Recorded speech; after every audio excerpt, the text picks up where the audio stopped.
Hey dude, how's it going? Look man, you will not believe what I found. Yeah, it's been in my chest this whole time.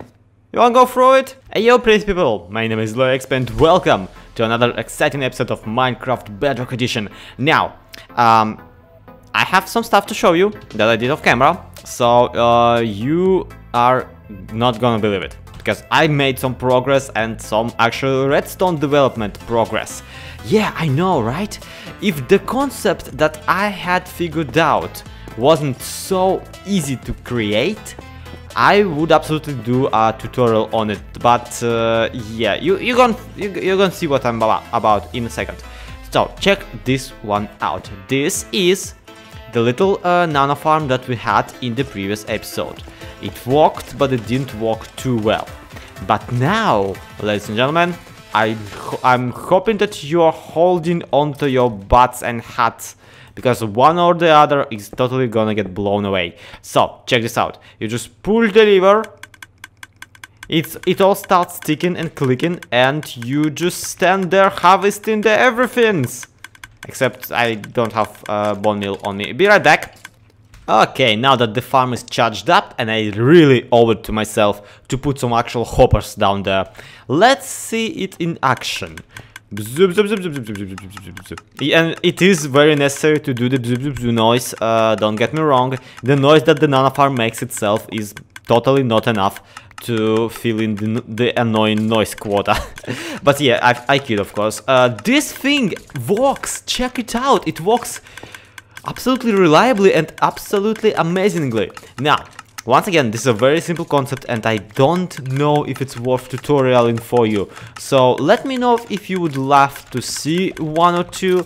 The other day actually, like, I am totally expecting there to be an absolute buttload of tutorials about how to make basically everything in Minecraft by now.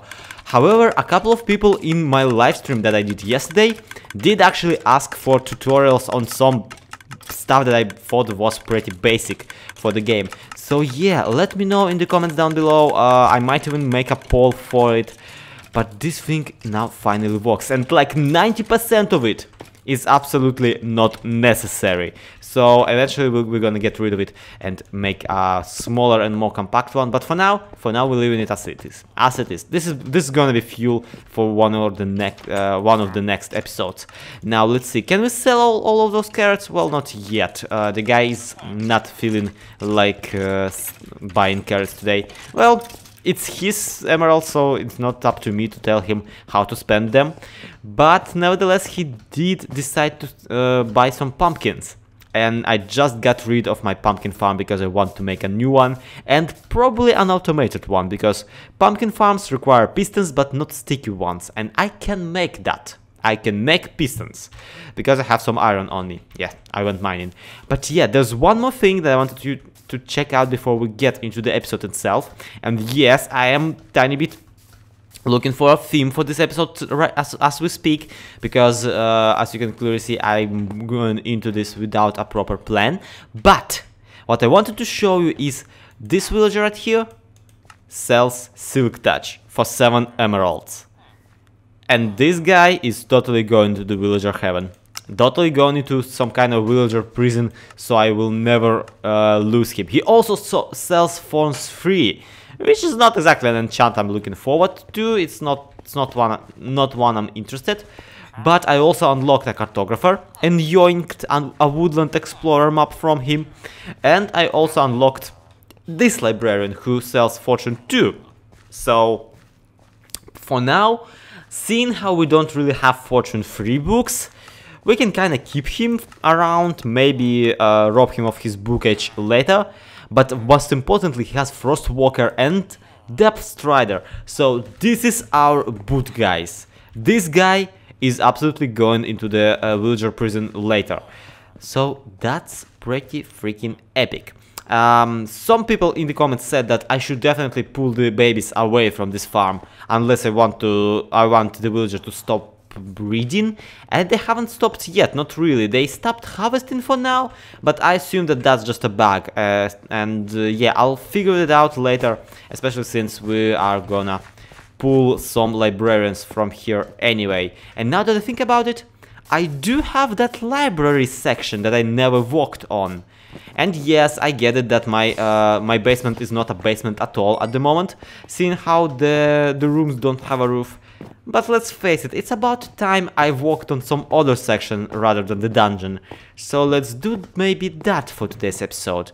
We do have some leather on us, and we do have an infinite supply of paper. Maybe it's about time we put all of that to use with some bookshelves. Okay, so the plan for the library is so far something like this. We got 7 more blocks in that direction, 7 more blocks in that direction, and there is a couple of problems with what I'm doing here. First of all, I of course wanted hardwood floors for this. Seeing how I already started with them, but sadly the thing is, hardwood floors, especially like this pattern of them, tiny bit tedious, just saying, tiny bit tedious, very tedious, very exciting to put it down. But yeah, it looks really nice once put down. So this is the sacrifice of time and effort that I'm willing to take. Another problem with it is, how do I even fill this area? You see, functionally the library ends here. I will not need to go any further, not really. This is where it's gonna stop. Once I have 30 levels, I come right here, I enchant the stuff that I want enchanted, and then I just go on my merry way. So the only functions that I can get for these areas are an anvil, so some kind of a storage for the books, for the enchanted books, which is, well, that's what libraries do, they keep books, and also some kind of a shop with librarians. But with librarians there is a bit of a trouble too, so let me quickly showcase that problem in the test world for you in a second. And here it is, the grand explanation as to why I'm in such a grumpy mood about the villagers. You see, in Minecraft Java version there's a trick to basically make any 2 high or even maybe 1 high mob absolutely oblivious to his surroundings. That trick is to basically push a transparent block into their head. Whoop. And then you go bush, and then you go vzz, and tada! Now if the villager was standing in place like he should, stand in place, you joke, stand in place, you see, he would absolutely easily go through the thing, and he would become absolutely oblivious to his surroundings. If this was a zombie, he would instantly stop following any players or anything, because he would think that he is inside of the block. Also, at the same time, the string does not read for them as a block, so they do realize that if they try to go anywhere, they will fall. However, in Java version of Minecraft, if you put a carpet on top of that string, they will not realize that the carpet is walkable. Meanwhile, in this version of Minecraft, according to my, once again, experiments, these guys are actually rather smart. So this person might as well take off for the bushes right now. Okay, so this is very peculiar behavior on his behalf. Why are you not going anywhere? I don't understand that the fence post is absolutely not blocking your view. Well, absolutely blocking your view. And at the same time, probably not allowing you to step on the carpet. Anyway, let's test it once and for all. Here's a zombie. And he's instantly set on fire. That's very, very nice of him. Anyway, here's a zombie, and we'll drop a fence post into his head. And we also will make him a little rod out of carpet. You know what? I'm starting to think that zombies, at least like those who aren't me, are not very smart. So guys, instead of showing you all the exciting and amazing work that I've been doing over at the library plot thingamajig,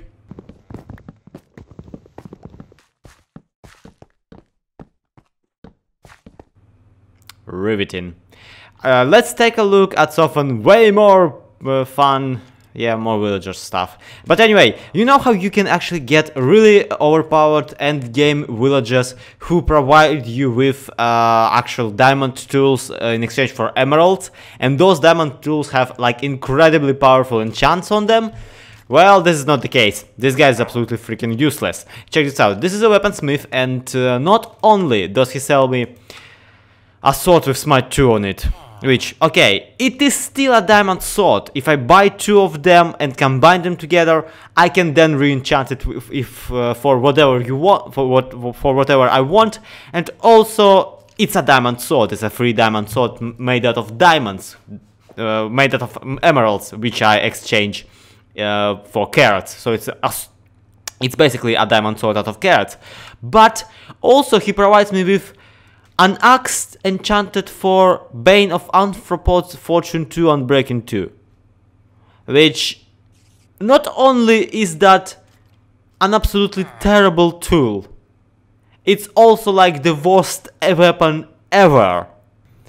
Okay, so with the villager trick not working, can we at the very least make ourselves some walking bookshelves?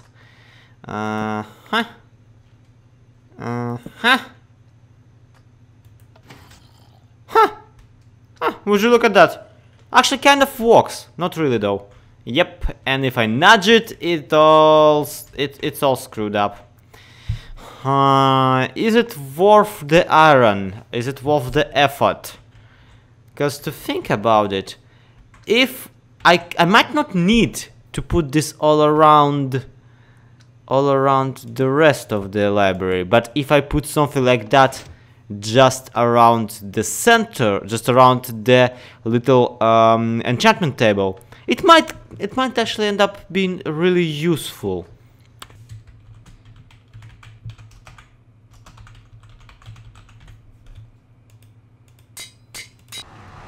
Okay, so this did not exactly play out as I planned here with the walking bookshelves. First of all, they're a tiny bit hard to place in a way that they are not visible. And at the moment, yes, it's not like I can move them around too much, just because I don't have a silk touch axe, and some moron already enchanted my only diamond axe with fortune. Thank you, you jerk! I actually have a silk touch book now. But yeah, other than that, the bookshelves are perfectly functional. My one complaint about them is that despite me renaming the containers from Minecraft with a chest into bookshelf, the little text in the here, basically, in the upper left corner of the interface, does not change, unlike in Java version. So that's one more thing that I wasted my levels at, and that's one more thing specific to this version. Also, I miscalculated and enchanted, and put together and renamed one spare. Wait a minute, why is this one called Zombie Cleo? Wait, if this is Zombie Cleo, what did I rename Bookshelf? Oh, for crap's sake! I really should stop recording those videos at 4 AM. Well, friends, there you have it. Our library is coming along nicely. These bookshelves, the bookshelves, took quite a lot of cow slaughtering and actually some villager trading. I got most of them from villagers because, you know, I'm absolutely rolling in emeralds after completing the Nana farm. And yeah, so far, out of all the features that I wanted from the library, I only don't have a couple of them. I'm pretty sure I want some sort of a armor stand display. I want some sort of a secret entrance somewhere in here. I want a villager trading bit where I get to buy books from librarians, but I can't really come up with those right away. And more importantly, I don't really have time to. That's the problem, really. I'm running out of time, and I already complained about recording this at 4 AM, but I really want to get this episode done to you guys right away, right on time. So let's just make one more thing out of all that list. And out of all that list, we cannot do a secret entrance just yet, seeing how I don't have the sticky pistons. Then we can't really make a villager display because we haven't figured it out. And we can, nevertheless, probably at the very least try the armor stand bit. And oh boy, this is gonna be a fun one for my PC Java Minecraft brethren. Of course, all the cool kids who play Bedrock Edition already know about this stuff, but I'm just really looking forward to the faces of you my Java friends once they see this crap. check this out. We put this here, we put this here, we put this like here and this like this. And first of all, they already have arms. But second of all, can they actually put anything in those arms? No.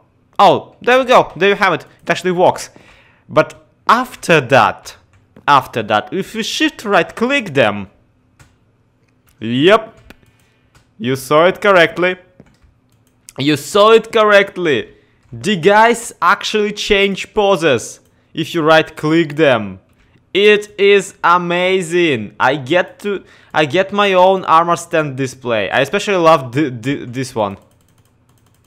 The one when they do basically YMCA pose.